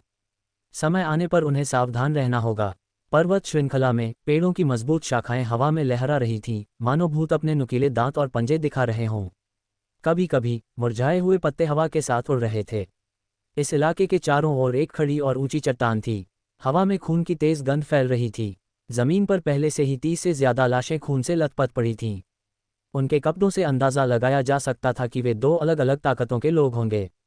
सतीश, क्या तुम्हें लगता है कि चंद्र रहस्यवादी संप्रदाय का कोई व्यक्ति पास आएगा? स्वर्गीय रेशमकीट कवच दे दो और मैं तुम्हारी जान बख्श दूंगा। एक पहाड़ी पर एक 50 वर्षीय व्यक्ति ने अपने सामने खड़े 40 वर्षीय व्यक्ति को घूरते हुए ठंडे स्वर में कहा। इस 50 वर्षीय व्यक्ति ने काला लबादा पहना हुआ था और उसके माथे पर गहरी झुर्रियों के नीचे उसकी आंखें, जो अपनी कोठरियों में धंसी हुई लग रही थीं, एक तीखी और भयावह निगाहें छोड़ रही थीं। और इस समय अधेड़ उम्र के आदमी का सफ़ेद लबादा खून के धब्बों से सना हुआ था, जिससे ये पहचानना मुश्किल हो रहा था कि यह उसका अपना है या उन लोगों का छोड़ा हुआ है जिन्हें उसने मारा था। उसके हाथ में एक बड़ी कृपाण थी और उसमें से खून की धारें बह रही थीं। उसके पूरे शरीर की आभा थोड़ी क्षीण हो गई थी और वह सामने काले लबादे वाले बूढ़े आदमी को घूर रहा था। उन दोनों के पीछे, काले वस्त्र पहने उस बूढ़े के पीछे, 3 अधेड़ उम्र के आदमी थे। सभी ने चुस्त कपड़े पहने हुए थे। उनकी आंखें तेज थीं और उनके पूरे शरीर में हत्या की तीव्र भावनाएं थीं। यह आभामंडल वर्षों की हत्याओं का संघनित होना चाहिए। आम लोगों पर ऐसा आभामंडल तो बिल्कुल नहीं होता। और उस अधेड़ उम्र के आदमी के पीछे अभी भी 7 युवा लोग और एक अधेड़ उम्र का आदमी था। सभी की आभा कमजोर थी और जाहिर है कि वे एक भयंकर युद्ध से गुजरे थे। वह अधेड़ उम्र का आदमी अगर धुंधले शहर में होता तो स्वाभाविक रूप से सभी उसे पहचान लेते। वह चंद्र रहस्यवादी संप्रदाय का बाहरी बुजुर्ग, धुंधले शहर का नगर स्वामी सतीश था। उसके पीछे सभी चंद्र रहस्यवादी संप्रदाय के अनुयायी थे। अग्नि यिनसंकी, यह मेरे चंद्र रहस्यवादी संप्रदाय का क्षेत्र है। यदि आप मेरे चंद्र रहस्यवादी संप्रदाय से कुछ छीनते हैं तो चंद्र रहस्यवादी संप्रदाय आपको नहीं छोड़ेगा। यदि आप जानते हैं कि आपके लिए क्या अच्छा है तो जल्दी से चले जाओ और मैं इस मामले को आगे नहीं बढ़ा सकता, सतीश ने कहा। उसकी आंखें काले वस्त्र पहने बूढ़े व्यक्ति पर टिकी हुई थीं। हे, क्या तुम मुझे चंद्र रहस्यवादी संप्रदाय से दबाने की कोशिश कर रहे हो? मत भूलना, प्राचीन क्षेत्र में ये तुम्हारे चंद्र रहस्यवादी संप्रदाय का क्षेत्र नहीं है। इस धुंधली पर्वत श्रृंखला में भी तुम्हारे चंद्र रहस्यवादी संप्रदाय की क्या अहमियत है? काले वस्त्रधारी बूढ़े ने व्यंग्यात्मक लहजे में कहा। ये स्वर्गीय रेशमकीट कवच तुम्हारे चंद्र रहस्यवादी संप्रदाय का नहीं है। जो इसे पा लेगा वह इसका मालिक हो जाएगा। अगर तुम्हें पता है कि तुम्हारे लिए क्या अच्छा है तो इसे खुद ही सौंप दो, वरना तुम मर जाओगे। स्वर्गीय रेशमकीट कवच चाहिए? सपने देखते रहो जब तक मैं मर न जाऊं, सतीश ने अपनी लंबी कृपाण को क्षैतिज रूप से पकड़े हुए ठंडे स्वर में कहा। उसकी असली ऊर्जा कंपन कर रही थी। वह आसानी से स्वर्गीय रेशमकीट कवच कैसे छोड़ सकता था? अरे तो फिर भाड़ में जाओ, काले वस्त्र पहने बूढ़े ने अपनी तीखी निगाहें फैलाते हुए व्यंग्य किया। उसके हाथ से प्रचंड सच्ची ऊर्जा का एक उफान फूट पड़ा और तुरंत सतीश की ओर दौड़ पड़ा। काले वस्त्रधारी वृद्ध के आक्रमण के बाद काले वस्त्रधारी वृद्ध के पीछे 3 अधेड़ उम्र के पुरुष भी हत्या के इरादे से उमड़ पड़े और चंद्र रहस्यवादी संप्रदाय के कई शिष्यों पर टूट पड़े। कुछ देर के लिए सच्ची ऊर्जा उमड़ पड़ी। चंद्र रहस्यवादी संप्रदाय के वे सभी शिष्य मार्शल मास्टर्स के समान शक्ति स्तर के थे, लेकिन वे 3 बलवान पुरुष कहीं ज्यादा शक्तिशाली लग रहे थे। फायर यिन फ्रीक को हमला करते देख सतीश अचानक हवा में उछल गया और फायर यिन फ्रीक के हमले से बच गया। अग्नि यिनसंकी की आंखों में एक ठंडी मुस्कान थी, मानो वह पहले से ही तैयार था। जैसे ही सतीश उछला, उसके हाथ में एक मुहर बन गई और उसके दाहिने हाथ से एक जलती हुई लौ सीधे सतीश की ओर फूट पड़ी। यह अग्नि यिनसंकी एक अग्नि गुण वाला मार्शल कलाकार था और इस लौ में एक हल्की मछली जैसी गंध भी थी जो सामान्य लपटों से अलग थी। सतीश हवा में था, उसका शरीर तेजी से घूम गया और उसका शरीर हवा में ही गायब हो गया। अगले ही पल उसने अग्नि यिनसंकी के पीछे से अपनी कृपाण से वार कर दिया। कृपाण की रोशनी चारों ओर फैल गई, जिससे हवा के टूटने की तेज आवाज आई। आसपास की हवा सीधे लहरदार हो गई और खुल गई। मेरे रास्ते से हट जाओ। अग्नि यिनसंकी को इस कृपाण के प्रहार पर कोई आश्चर्य नहीं हुआ। उसका शरीर थोड़ा घूम गया, उसके हाथ की मुहर फिर से बदल गई और एक ज्वलंत लाल हथेली का निशान आकाश में उछलकर तुरंत कृपाण की रोशनी पर आ गिरा। आसपास का तापमान तुरंत बढ़ गया और बेहद गर्म हो गया। धमाका! ऊपर अंतरिक्ष में एक विस्फोट हुआ। लपटें उठीं और कृपाण की रोशनी तुरंत शून्य में बदल गई। आसमान में एक आकृति पीछे की ओर उड़ी और लड़खड़ाते हुए जमीन पर आ गिरी। वह सतीश थी। बातचीत से अंदाजा लगाया जा सकता है कि सतीश एक ही चाल से दब गई। तुम पहले ही थक चुके हो, तुम मेरे सामने कुछ भी नहीं हो, अग्नि यिनसंकी ने अपने पैर का अंगूठा थपथपाते हुए फिर चिल्लाया। जैसे ही उसकी असली ऊर्जा कांपी, उसका शरीर आगे की ओर दौड़ पड़ा। अग्नियीन राक्षस ने थोड़ा भौहें से कुढ़ी और शून्य पर हल्के से पैर पटकने लगा। उसके पैर से लाल झुलसा देने वाली सच्ची ऊर्जा का एक उभार फूट पड़ा और उसकी गति तुरंत कई अंकों से बढ़ गई। उसी समय उसने 2 आधे मीटर व्यास के आग के गोले फेंके जो एल्डर व्हाइट ब्रो और सटिश के साथ आए व्यक्ति की ओर जा गिरे। तोड़ना। दोनों ने क्रमशः अपनी कृपाण और तलवार से आग के गोलों को आसानी से भेद दिया, लेकिन जब तक वे देरी करते, अग्नियीन राक्षस पहले ही सामने पहुंच चुका था और सीधे अथर्व और अन्य की ओर बढ़ रहा था। सावधान रहो, जल्दी करो और जाओ, एल्डर व्हाइट ब्रो ने दहाड़ते हुए कहा। उनका शरीर आगे की ओर बढ़ रहा था। उसके हाथों की मुहरें बदल गईं और स्थानिक सच्ची ऊर्जा हवा में भर गई। उसके हाथ में रखी पीली कीमती तलवार उड़कर प्रकाश की पीली धारा में परिवर्तित हो गई और बिजली की तरह अग्नियीन राक्षस की ओर बढ़ी। तलवार की ऊर्जा अपने साथ सीटी जैसी ध्वनि लेकर आई, जिससे आसपास की हवा में लहरें उठने लगीं। इस तलवार के साथ एल्डर व्हाइट ब्रो ने अपनी पूरी ताकत का इस्तेमाल किया था। जल्दी करो और जाओ, हम उसका मुकाबला नहीं कर सकते, देवांशी ने आगे से चिल्लाकर कहा। सभी ने यहाँ घटित हो रही हर घटना को देखा और तुरंत तेजी से पीछे हट गए। अथर्व कोई अपवाद नहीं था। उन्होंने यह उम्मीद नहीं की थी कि अग्नियीन राक्षस उन्हें चंद्र रहस्यवादी संप्रदाय के नए शिष्यों को निशाना बनाएगा। उसका शरीर पहले से ही तेजी से पीछे हट रहा था, भागने की कोशिश कर रहा था। यदि वह अग्नियीन राक्षस के हाथों में पड़ गया तो उसका भाग्य पूर्वानुमानित था, ये निश्चित रूप से अच्छा नहीं होगा। उसकी हथेलियों से जबरदस्त धक्का देने वाली शक्ति निकली, लेकिन हवा के बड़े बड़े ब्लेडों ने पास आने से पहले ही इस धक्का देने वाली शक्ति को उड़ा दिया, जिससे वह एक धमाके के साथ नष्ट हो गई। अग्नि छाया उंगली। अपने पीछे एल्डर व्हाइट ब्रो की तलवार देखकर फायर यिन मॉन्स्टर हल्के से चिल्लाया। उसने अपने पैर की उंगलियों से शून्य पर हल्के से थपथपाया और उसके शरीर के चारों ओर प्रज्वलित करने वाली सच्ची ऊर्जा का एक उभार कंपनित हुआ। उसके हाथों की मुद्राएं बदल गईं और उसने अचानक अपनी उंगलियां हिलाईं। 5 भ्रामक सच्ची ऊर्जा वाली अंगुलियों के निशान निकले, जो सीधे एल्डर व्हाइट ब्रो की तलवार की रोशनी की ओर बढ़ रहे थे। उसी समय अग्नियीन राक्षस तेजी से आगे पीछे चमक उठा और मध्य हवा में छोड़े गए 5 भ्रामक ऊर्जा उंगली के निशान थोड़ा कांपने लगे, इससे पहले कि वे बाहर निकलकर एल्डर व्हाइट ब्रो की तलवार की रोशनी से टकराए। Clang clang. बिजली की चमक में तलवार की रोशनी 5 अंगुलियों के निशानों से अवरुद्ध हो गई।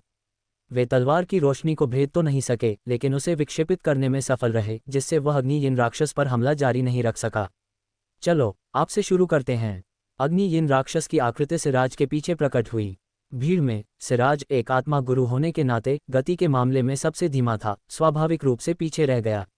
अग्नियीन राक्षस के सामने एक उंगली का निशान सघन हो गया और एक धमाके के साथ नीचे उतरा। अब इसे तोड़ने की बारी मेरी है। तभी सटिश की कृपाण की रोशनी फिर से उतरी और सिराज की रक्षा की। चलो देखते हैं कि तुम कितनों की रक्षा कर सकते हो, अग्नियीन राक्षस ने भयावह हंसी के साथ कहा। उसके हाथों की मुहरें तुरंत बन गईं और उसके हाथों से अंतरिक्ष में कई और सच्ची ऊर्जा अंगुलियों के निशान उभर आए, जिनके भीतर ज्वाला का एक निशान था। ऐसा लग रहा था जैसे वे अंतरिक्ष को चीरते हुए अनंत पर हमला कर रहे थे, जो सिराज से ज्यादा दूर नहीं था। सावधान। एल्डर व्हाइट ब्रो के हाथ की मुहरें बदल गईं और उनकी पीली लंबी तलवार हवा में चीरती हुई अग्नियीन राक्षस की ओर बढ़ी।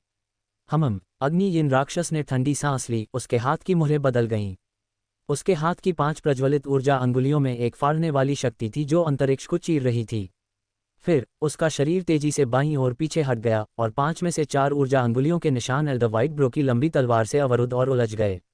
बाकी बचा हुआ हिस्सा अनंत के शरीर की सतह को छू गया। तेज झुलसा देने वाली हवा के कारण अनंत की त्वचा में जलन होने लगी। वह तेजी से पीछे की ओर लड़खड़ाया, फिर जमीन पर गिर पड़ा और उसे ठंडा पसीना आने लगा। हे व्हाइट ब्रो, देखते हैं अब तुम लोगों को कैसे बचाते हो। अग्नियीन राक्षस भयावह रूप से हंसा। उसकी आकृति हवा में बवंडर की तरह आधा चक्र घुमा रही थी, जिससे लाल झुलसाने वाली ऊर्जा की लहर उठ रही थी। उसका शरीर अत्यंत फुर्ती के साथ वापस जमीन पर आ गिरा। उसके पैरों से सच्ची ऊर्जा उमड़ पड़ी और उसने उस गति का उपयोग करके पुनः ऊपर की ओर छलांग लगाई। उसका शरीर एक भूत की तरह आगे की ओर उछल रहा था। इस समय अग्नियीन राक्षस का लक्ष्य अथर्व था। अथर्व ने पहले ही तेजी से पीछे हटने का अवसर ले लिया था। अब अग्नियीन राक्षस को अपनी ओर आते देख उसकी अभिव्यक्ति में भारी परिवर्तन आ गया और वह अपनी शक्ति को अच्छी तरह से जानता था। अपनी वर्तमान ताकत के साथ वह अग्नियीन राक्षस जैसे शक्तिशाली व्यक्ति से मुकाबला करने में असमर्थ था। उसकी असली ऊर्जा अपनी सीमा तक पहुंच गई। अथर्व का एकमात्र विकल्प था जितनी जल्दी हो सके भाग जाना। अथर्व, सावधान। कुछ ही दूर आगे देवांशी के नाजुक चेहरे का रंग उड़ गया। बिना किसी हिचकिचाहट के उसकी सुंदर आकृति हिलने लगी, सच्ची ऊर्जा प्रवाहित होने लगी। उसका जैद हाथ क्षैतिज रूप से फैला हुआ था और जैसे ही उसके हाथ की मुहरें हिलीं, उसके हाथ में किंग्यू तलवार अंतरिक्ष को चीरती हुई अग्नियीन राक्षस की ओर बढ़ी। अपने आप को अधिक आंकना। अग्नियीन राक्षस ने ठंडी सांस ली और अपनी आंख के कोने से आती तलवार की रोशनी को देखा। मध्य हवा में उसकी असली ऊर्जा अचानक बढ़ गई और एक विशाल प्रचंड ऊर्जा जो तुरंत फूट पड़ी, बहुत बढ़ गई। उसके हाथ में पंजे का निशान उभर आया। पंजे के निशान पर ज्वाला के धागे शक्तिशाली बल लेकर किंग्यू तलवार पर भयंकर प्रहार कर रहे थे। टकराना। जैसे ही दोनों का संपर्क हुआ, हवा में विस्फोट की आवाज सुनाई दी। मैजिक तलवार सीधे जमीन पर गिर गई और उस क्षण अग्नियीन राक्षस का शरीर जमीन पर नहीं उतरा। उसने अपना हाथ हिलाया और एक झुलसा देने वाला आग का गोला देवांशी पर टूट पड़ा। बहन देवांशी, सावधान। अथर्व का चेहरा एकदम बदल गया। देवांशी मुसीबत में पड़ गया क्योंकि वह उसे बचाने की कोशिश कर रही थी। देवांशी की ताकत भी निश्चित रूप से अग्नियीन राक्षस के सामने कुछ भी नहीं थी। हरा आत्मा कवच। इस समय अथर्व के पास संकोच करने का कोई समय नहीं था। उन्होंने तुरंत ग्रीन स्पिरिट कवच का प्रयोग किया। उसका शरीर तुरंत ही अनगिनत हल्के पीले रंग के शल्कों से ढक गया और उसका आकार उभर आया। पहाड़ को चीरता हुआ ताड़। सच्ची ऊर्जा बाहर निकली और एक हल्के पीले रंग की हथेली की छाप तुरंत फैल गई। यद्यपि यह अपने साथ तेज हवा की आवाज लेकर आया था, लेकिन अग्नियीन राक्षस एल द वाइट ब्रो और अन्य के हमलों की तुलना में इसकी गति बहुत कमजोर थी। अग्नियीन राक्षस को अचानक पीछे से अपनी ओर आती हुई हथेली की छाप महसूस हुई। वह पीछे मुड़ा और व्यंग्यात्मक लहजे में बोला, उसने बिल्कुल भी ध्यान नहीं दिया। प्रतिद्वंद्वी तो केवल एक युद्ध योद्धा था, उसके सामने वे चींटियों के समान थे, पूर्णतया महत्वहीन। एक क्षण में अग्नियीन राक्षस की अभिव्यक्ति डूब गई। अथर्व के पीछे एल द वाइट ब्रो पहले ही तेजी से आ चुके थे। हंफ, बच्चे, इधर आओ। अग्नियीन राक्षस की अभिव्यक्ति गंभीर हो गई और उसका आकार बिजली की तरह उस स्थान से गायब हो गया। अथर्व की घनीभूत पर्वत विभाजक हथेली खाली हवा से टकराई और उसे तुरंत महसूस हुआ कि कुछ गड़बड़ है। जैसे ही वह तेजी से पीछे हटने वाला था, उसके कान में एक आवाज गूंजी, बच्चे, ईमानदार बनो। इस समय अथर्व ने महसूस किया कि अग्नियीन राक्षस ने उसके शरीर पर कई उंगलियों के निशान बना दिए हैं। तुरंत ही उसके पूरे शरीर की वास्तविक ऊर्जा अवरुद्ध हो गई और उसका शरीर हिलने में असमर्थ हो गया। अग्नियीन राक्षस, उसे जल्दी से रिहा करो, अन्यथा मेरा चंद्र रहस्यवादी संप्रदाय तुम्हारे साथ समाप्त नहीं होगा। एल द वाइट ब्रो दहाड़ा, उसकी अभिव्यक्ति गंभीर हो गई। अथर्व। देवांशी घबरा गई और व्याकुल हो गई, उसके चेहरे का रंग उड़ गया। इस समय सिराज, खुशी, छाया, प्रतिमा और अन्य लोगों के चेहरे पर भी गंभीर भाव थे, क्योंकि उन्होंने अथर्व को अग्नियीन राक्षस के हाथों में गिरते देखा। केवल अनंत की आंखों में ठंडी हंसी का भाव देखा। अथर्व भी इस समय बेहद घबरा गया था। वह मरना नहीं चाहता था, लेकिन अग्नियीन राक्षस की ताकत बहुत अधिक थी। उसके पास प्रतिरोध करने की कोई संभावना नहीं थी। उसके शरीर के अंदर 3 एक्यू पॉइंट्स और मेरिडियन पर उसे अग्नियीन राक्षस की वास्तविक ऊर्जा के 3 उछालों द्वारा अवरुद्ध किया जा रहा था, जिससे उसकी वास्तविक ऊर्जा प्रवाहित नहीं हो पा रही थी और वह हिलने डुलने में असमर्थ हो गया था। यिन यांग स्पिरिट मार्शल आर्ट। अथर्व ने गुप्त रूप से अपने हृदय में यिन यांग स्पिरिट मार्शल आर्ट का संचार किया। इस अग्नियीन सनकी ने अपनी मेरिडियन और एक्यू पॉइंट्स को सच्ची ची से सील कर दिया था और उसकी यिन यांग स्पिरिट मार्शल आर्ट किसी भी ऊर्जा और सच्ची ची को परिष्कृत कर सकती थी। शायद ये सच्ची ची की इन 3 धाराओं को परिष्कृत कर सकती थी। ये सचमुच काम करता है। यिन यांग स्पिरिट मार्शल आर्ट को तुरंत प्रसारित करते हुए अथर्व ने महसूस किया कि उसकी यिन यांग स्पिरिट मार्शल आर्ट द्वारा सच्ची ची की 3 धाराएं धीरे धीरे परिष्कृत हो रही हैं। वह मन ही मन प्रसन्न हुआ और उन्हें गुप्त रूप से परिष्कृत करने लगा। सच्ची ची की ये 3 धाराएं बहुत बड़ी नहीं थीं, इसलिए इन्हें परिष्कृत करने में ज्यादा समय नहीं लगना चाहिए था। भास्कर, स्वर्गीय रेशमकीट खजाना कवच सौंप दो और मैं उसे रिहा कर दूंगा, अन्यथा ये बच्चा निश्चित रूप से मर जाएगा। फायर यिन फ्रीक ने एल्डर भास्कर को घूरते हुए कहा। अग्नि यिन सनकी, क्या तुम सचमुच मेरे चंद्र रहस्यवादी संप्रदाय को चुनौती देना चाहते हो? एल्डर भास्कर ने ठंडे स्वर में कहा। स्वर्गीय रेशमकीट खजाना कवच सौंपना असंभव था। स्वर्गीय रेशमकीट खजाना कवच कोई साधारण वस्तु नहीं थी, इसे आसानी से कैसे दिया जा सकता था? हालांकि अथर्व एक त्रितत्व मार्शल कलाकार थे। इस बार चंद्र रहस्यवादी संप्रदाय में आकर प्रत्यक्ष शिष्य बनना निश्चित रूप से कठिन नहीं होगा। चंद्र रहस्यवादी संप्रदाय ने हमेशा नए शिष्यों को महत्व दिया है। इन दोनों में से एल्डर भास्कर निर्णय नहीं ले पा रही थी, लेकिन सापेक्ष रूप से केवल एक ही स्वर्गीय रेशमकीट खजाना कवच था, जबकि चंद्र रहस्यवादी संप्रदाय के पास अच्छी प्रतिभा वाले कई नए शिष्य थे। हालांकि एल्डर भास्कर स्वाभाविक रूप से अंतिम क्षण तक अथर्व का साथ नहीं छोड़ती। भास्कर, चंद्र रहस्यवादी संप्रदाय मिस्ट कैपिटल पर्वत श्रृंखला और प्राचीन क्षेत्र तक नहीं पहुंच सकता। चंद्र रहस्यवादी संप्रदाय के जरिए मुझ पर दबाव बनाने की कोशिश मत करो। मैं तुमसे आखिरी बार पूछूंगा, क्या तुम स्वर्गीय रेशमकीट खजाना कवच सौंप रही हो या नहीं? वरना ये बच्चा पक्का मर चुका है। मुझे इस बच्चे को मारने में कोई आपत्ति नहीं है, अग्नि यिन सनकी ने ठंडे स्वर में कहा। अग्नि यिनसन की स्वर्गीय रेशम कीट खजाना कवच असंभव है। तुम्हें स्वर्गीय रेशम कीट खजाना कवच का मूल्य पता होना चाहिए। अगर तुम अपने हाथ में मौजूद व्यक्ति को छोड़ दो तो मेरा चंद्र रहस्यवादी संप्रदाय तुम्हें चौथी श्रेणी की गोली देने को तैयार है, एल्दर भास्कर ने कहा। चौथी श्रेणी की गोली पहले से ही बहुत कीमती होती है। चौथी श्रेणी की गोली, ये बुरी नहीं है। लगता है ये बच्चा एक नया शिष्य है जिसे तुम्हारा चंद्र रहस्यवादी संप्रदाय बहुत महत्व देता है ना? फिर तो मैं उसे रिहा भी नहीं करूंगा, अग्नि यिनसन ने ठंडी मुस्कान के साथ कहा। चौथी श्रेणी की गोली वाकई बहुत थी, लेकिन स्वर्गीय रेशम कीट खजाना कवच के सामने चौथी श्रेणी की गोली की क्या कीमत थी? फायर यिन फ्रीक, बेहतर होगा कि आप जाने की कब रुकना है, अन्यथा भले ही आप पृथ्वी के छोर तक भाग जाएं, मेरे चंद्र रहस्यवादी संप्रदाय के विशेषज्ञ आपको मार देंगे, सतीश ने ठंडे स्वर में कहा। आपको मेरे लिए इसकी चिंता करने की जरूरत नहीं है। मुझे केवल स्वर्गीय रेशम कीट खजाना कवच चाहिए, अग्नि यिनसन ने कहा। अथर्व के चेहरे पर जरा भी भावना नहीं दिखी। यिन यांग स्पिरिट मार्शल आर्ट के शोधन के तहत उसके शरीर में मौजूद सच्ची ची की 3 धाराएं पूरी तरह से परिष्कृत हो चुकी थीं। सच्ची ची की इन 3 धाराओं के शोधन से अथर्व को थोड़ा फायदा हुआ। उसकी सच्ची ची फिर से थोड़ी बढ़ गई थी। अगर उसकी सच्ची ची थोड़ी और बढ़ जाती तो वह तुरंत मार्शल योद्धा के 6ठे स्तर तक पहुंच जाता। बड़े, आपको अथर्व को बचाना होगा, देवांशी ने बड़ी भास्कर से चिंतित होकर कहा। उनकी अभिव्यक्ति चिंता से भरी हुई थी।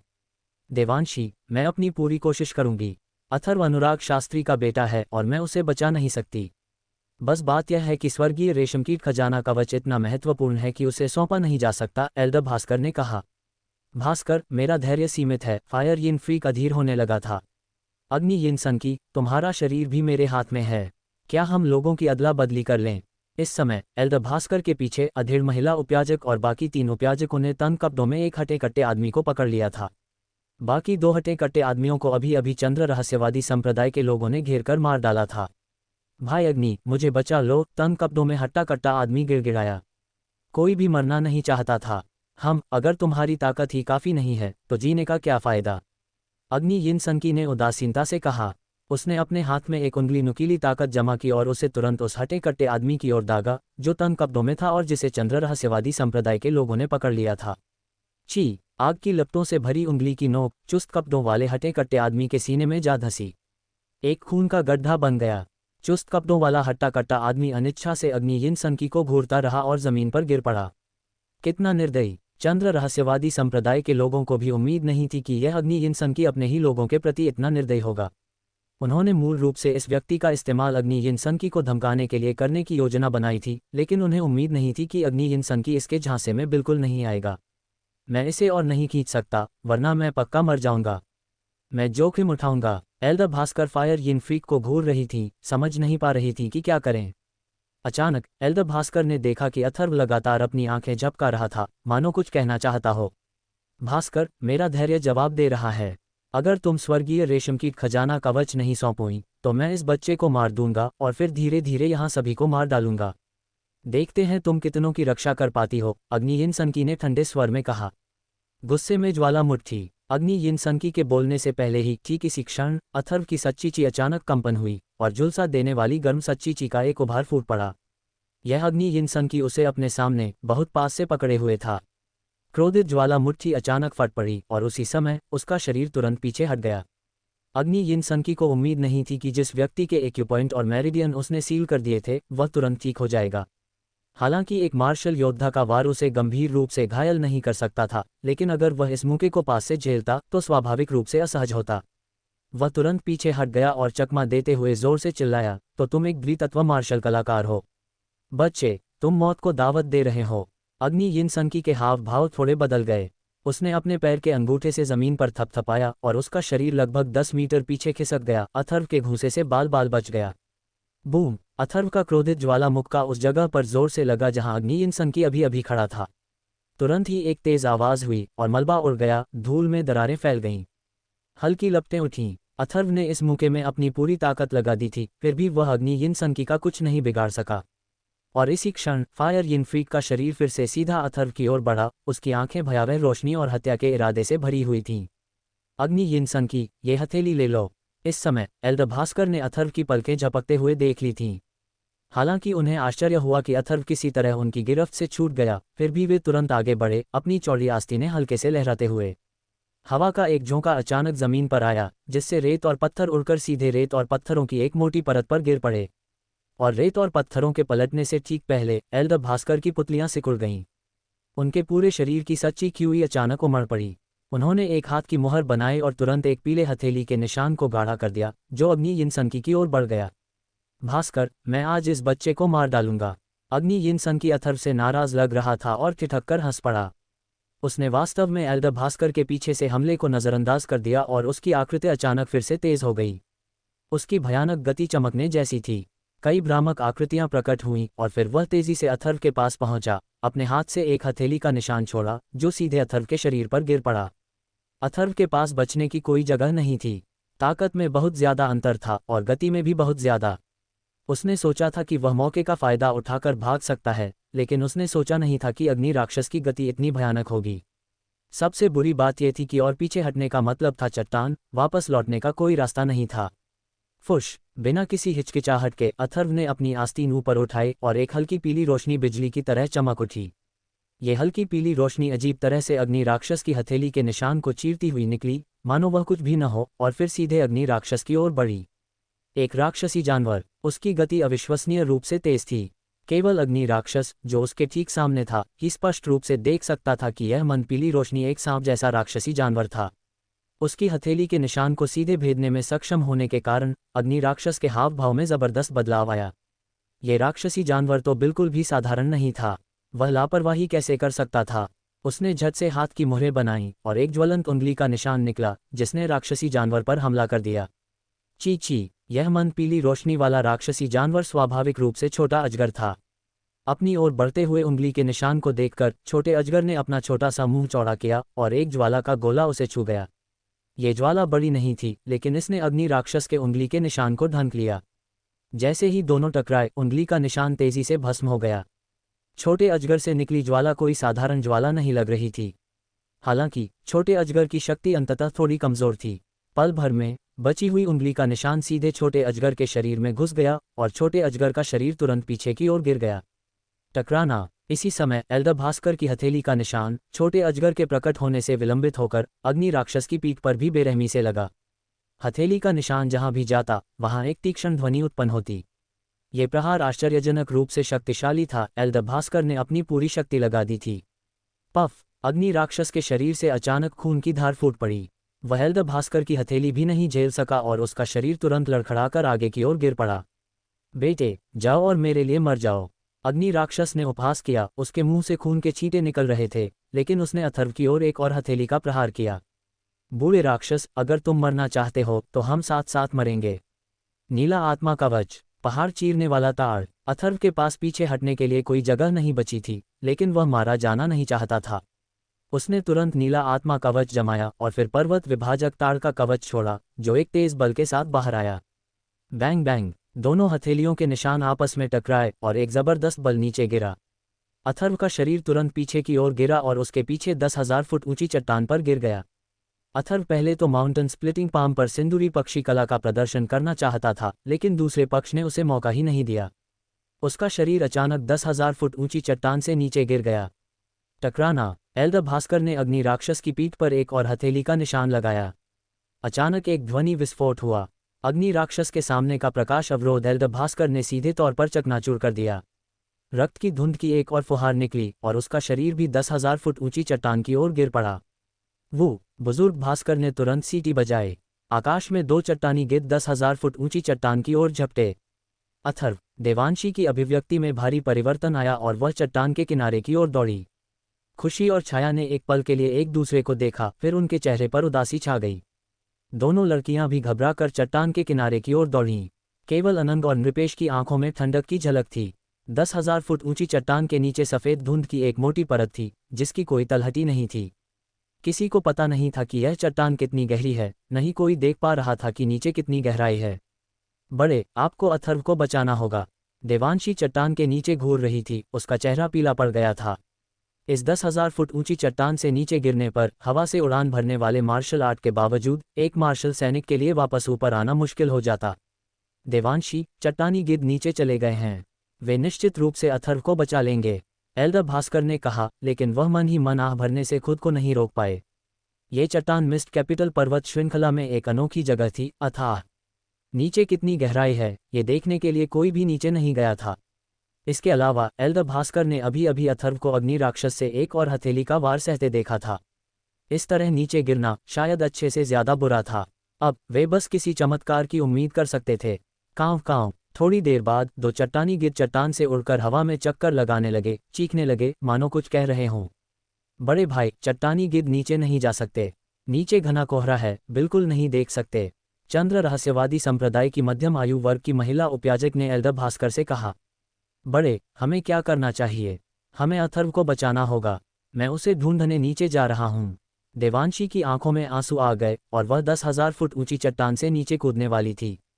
देवांशी, नीचे जाना आत्महत्या के समान होगा। हम कोई और रास्ता सोचेंगे। शांत हो जाओ। एल्डर भास्कर ने देवांशी को पीछे खींच लिया, फिर सतीश की ओर मुड़े और कहा, भाई सतीश, क्या नीचे उतरने का कोई रास्ता है? नीचे नहीं उतरा जा सकता। ये चट्टान सीधी नीचे जाती है मानो धरती की तलहटी तक पहुंच गई हो।